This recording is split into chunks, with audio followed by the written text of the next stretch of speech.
querido e amado Mestre Jesus, agradecemos por mais dessa oportunidade de estudo, de aprendizado, para o nosso crescimento moral e espiritual. Pedimos a proteção dos seres de luz e a orientação dos nossos mentores, para que essas mensagens e reflexões aqui estudadas possam servir como agentes transformadores do nosso íntimo, dos nossos comportamentos, das nossas atitudes, que possamos, a partir dos exemplos de Jesus, sermos pessoas cada vez melhores.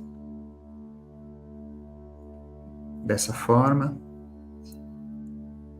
agradecidos e protegidos pelo plano espiritual, vamos dar início à leitura do capítulo 39 do livro Jesus no Lar. Que assim seja, graças a Deus.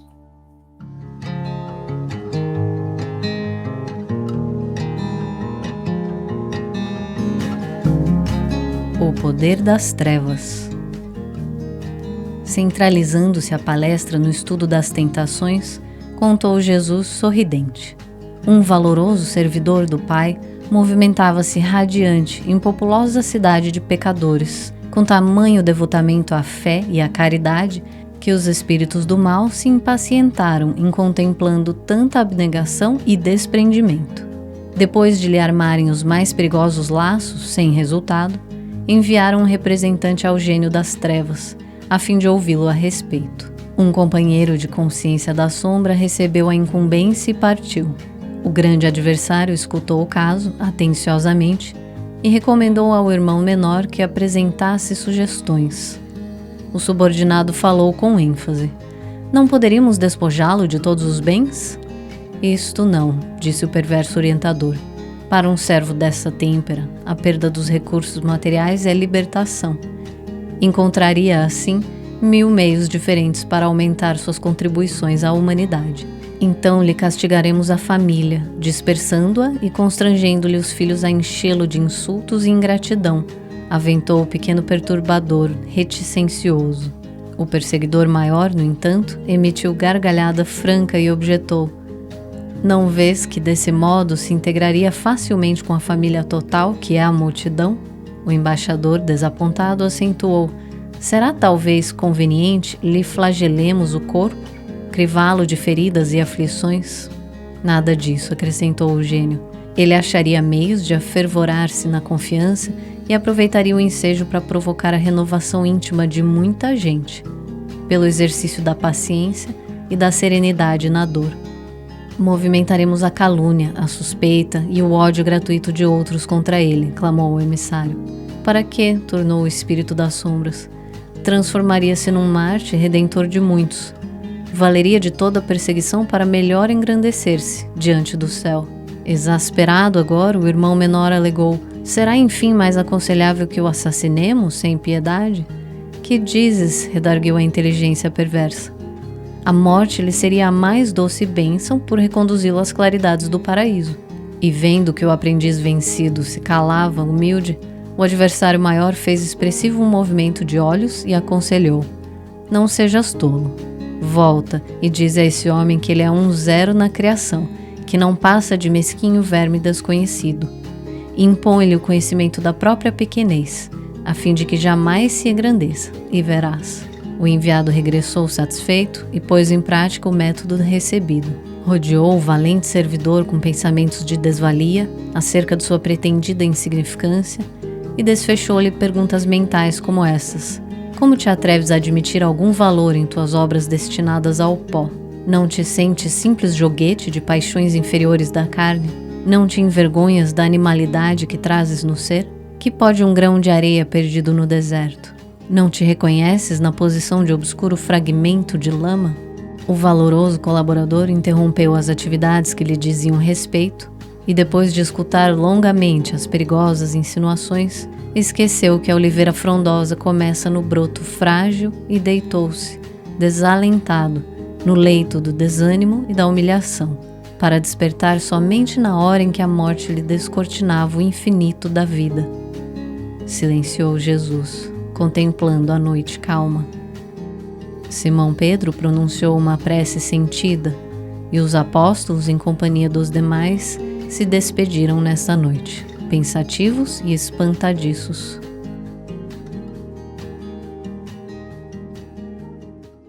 Pois é, interessante, bem interessante esse capítulo, né? Acho que é um dos poucos capítulos que falam de forma um pouco mais clara, assim, né, sobre a questão da obsessão, da atuação dos espíritos desencarnados, que ainda são contrários, né, às premissas da luz, e tem como único objetivo atrapalhar, né, aqueles que estão querendo evoluir, aqueles que estão querendo fazer o bem.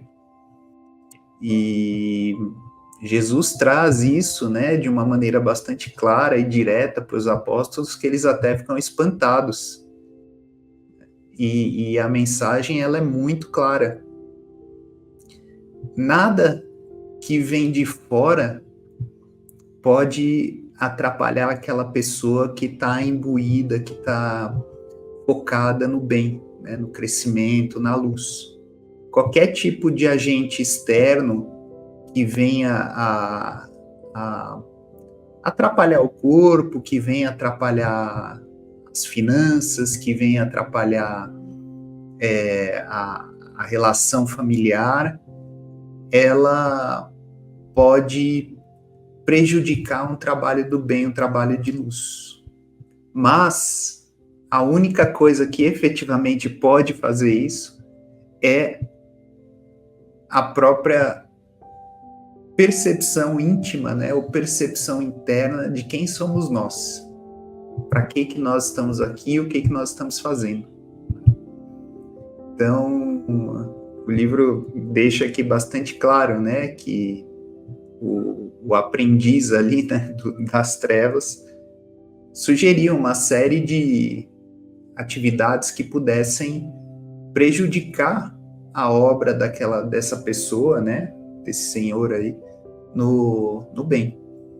E a única que efetivamente trouxe um impacto profundo foi justamente quando ele começou, por meio de sugestões, né, por meio de uma obsessão, colocar dúvidas sobre quem que era aquela pessoa, o valor das obras, por que ele se achava merecedor de fazer aquilo, por que ele se achava digno de fazer o que ele estava fazendo. E aí ele termina aqui falando, né, que ele se deitou, então, desalentado no leito do desânimo, para despertar somente na hora em que a morte lhe descortinava o infinito da vida. Então é um alerta muito, muito, muito importante para que a gente vigie os nossos pensamentos a todo momento, né, para que a gente tenha confiança em Jesus, confiança em Deus, de que nós somos sim dignos, né, de fazer o bem, apesar de imperfeitos, né, apesar de ainda estarmos em um movimento de evolução. O que vocês acham?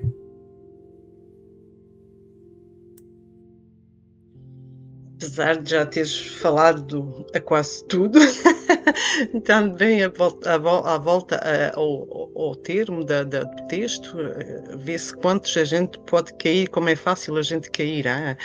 Ao mesmo tempo, ele iam de toda a maneira dar-nos um alerta, vejam bem o que acontece nas vossas vidas, realmente, se isso não são tentações e não são provas que nós temos que passar através delas, e quando somos capazes de as atravessar da melhor maneira, damos um passo para a frente.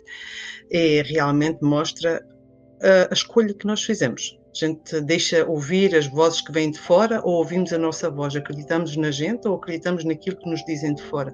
Então é realmente uma confiança naquilo que nós somos e naquilo que nós viemos fazer, e acreditar que estamos aqui. É um tempo de prova, é um tempo de aprender, que se fôssemos perfeitos já não estávamos aqui, ou pelo menos a fazer presentemente o que estamos a fazer. Então, aprender e estar atentos realmente, porque provas todos nós temos, umas mais fácil e outras mais difíceis, e refletir no que foi dito aqui, da maneira que é apresentável, e mais uma vez vê-se que somos atirados às vezes por provas que nós precisamos viver, mas há muitas que a gente atira sem necessárias, e que temos de estar atentos a cada dificuldade, de ver realmente o que é que ela me quer dizer e o que é que eu posso tirar desta prova, porque às vezes há provas difíceis que finalmente depois trazem-nos grandes aprendizados, e a gente depois no fim, meu Deus, obrigado, a primeira coisa é dai-me a força e mostra-me como eu hei de atravessar esta prova. E a escolher sempre a escolha, acho que se a gente escolher sempre o amor, não deixar o orgulho, porque o orgulho não faz bem a ninguém, e mesmo se a gente, eu sei que não é todos e não é fácil, assim, baixar a cabeça, ok, tens razão, ou voltar atrás, desculpa, agora eu errei, ou baixar a cabeça, não faz mal, porque há aquele ditado que se diz: o último que ri é o que ri melhor, e tenho muita confiança, não é preciso ser sumissos, não é? Mas acho que o silêncio muitas vezes é o vencedor. Então é isso, eu acho que se nós escolhermos o caminho do amor e respeito por nós mesmos, e acreditar naquilo que vem de dentro, porque a nossa voz interior, não as vozes que nos vêm de um lado e do outro: tu não és bom, tu não és capaz, tu não és merecedor. Se não fôssemos merecedores, não estávamos aqui. Então, se Deus nos deu a possibilidade de estar aqui, é porque somos merecedores. Então é nisso que a gente se deve fazer, confiar. Eu estava refletindo durante a leitura, enquanto vocês estavam comentando, sobre a questão da importância da gente sondar os nossos pensamentos, né? Porque quando um obsessor, por exemplo, ele tenta colocar ideias na nossa cabeça, né? A gente não sabe inicialmente identificar se é pensamento nosso ou se é externo, né? E quando a gente faz essa análise, né? Até que ponto esse pensamento é realmente meu? Porque você vê na história, a gente consegue entender ali que aquele servo, ele estava indo muito bem.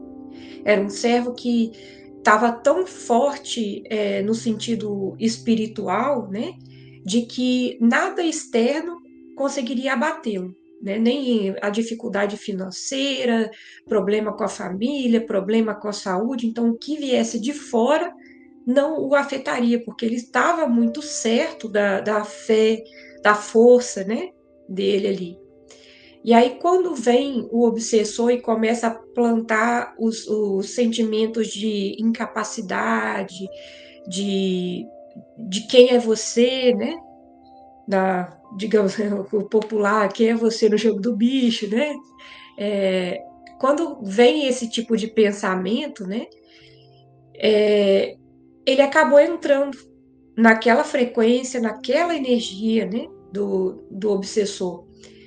E isso é um alerta muito importante, porque se a gente começa a prestar atenção, eu estou muito bem, eu estou confiante, eu estou contente, e de repente, sabe, vem aquele sentimento de raiva, ou de repente vem aquele sentimento de impaciência, o sentimento de desânimo, né, de achar que nada que eu faço é suficiente. É claro que a gente tem que ficar bem atento a questão da saúde mental e física, né? Para que a gente não possa sair também atribuindo tudo a um obsessor, porque nós também somos os nossos obsessores, a gente não pode esquecer disso. Então, se a gente tá tudo bem, tá com a terapia em dia, tá se sentindo bem, e de repente vem, será que esse sentimento é realmente nosso? Então, isso é uma das coisas que a gente precisa primeiro avaliar. O que é meu e o que é externo. Tendo pensado nisso, identificado, se eu identifico que é um sentimento que talvez não seja meu, então o que fazer com isso, né? A gente tem aí todo o apoio da espiritualidade, né? Que está sempre pronta para nos ajudar. Basta a gente solicitar. Jesus mesmo disse, né? O que a gente pedir em oração, a gente vai receber. Então, se a gente percebe que está recebendo influência externa, primeiro de tudo, elevar o pensamento em oração e solicitar ajuda, né, da espiritualidade de luz. Pedir a Jesus seu amparo, né? Feito isso, a gente começar a analisar o que eu posso estar fazendo no meu dia a dia que possibilitou a aproximação desse irmão, né?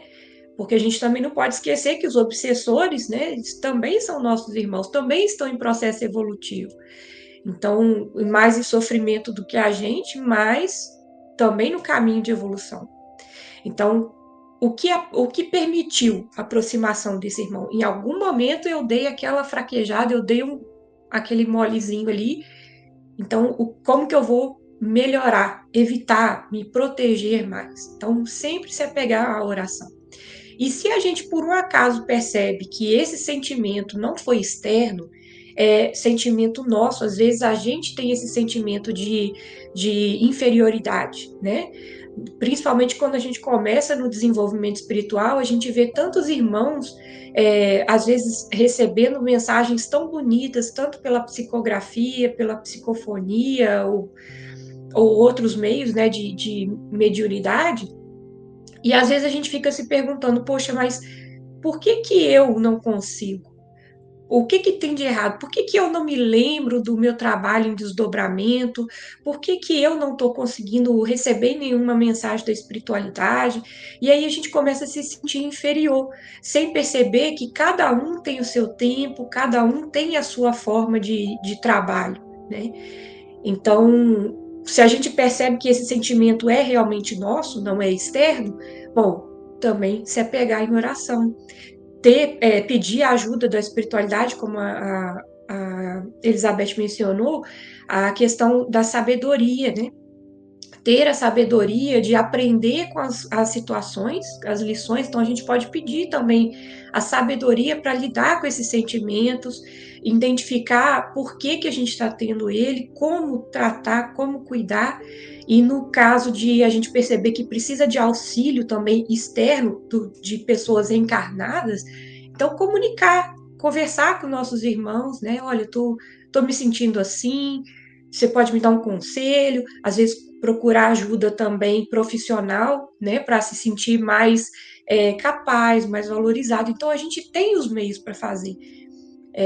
O importante é a gente estar atento a não se permitir ficar numa energia mais densa, né, mais baixa. E isso é um lembrete muito importante. É verdade, Liliane. E ouvindo sua linda reflexão aqui, juntando com a Elizabeth também, né, me faz chegar à conclusão de que realmente aquela frase que diz querer é poder, realmente é verdadeira, né? Porque quando nós queremos alguma coisa, qualquer tipo de adversidade, ela se torna uma prova para que nós possamos evoluir, né? Tudo que vem de fora ali, problemas familiares, financeiros, de saúde, e outros ali que ele citou, né? Mas querendo superar aquilo, é possível, não é fácil, né? Não é fácil, mas é possível.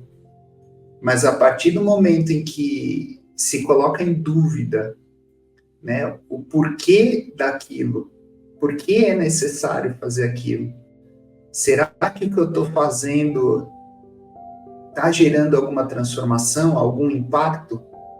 E aí a pessoa começa a duvidar, ela começa, como você falou, né, a se sentir inferior, a ter esses sentimentos de desvalia.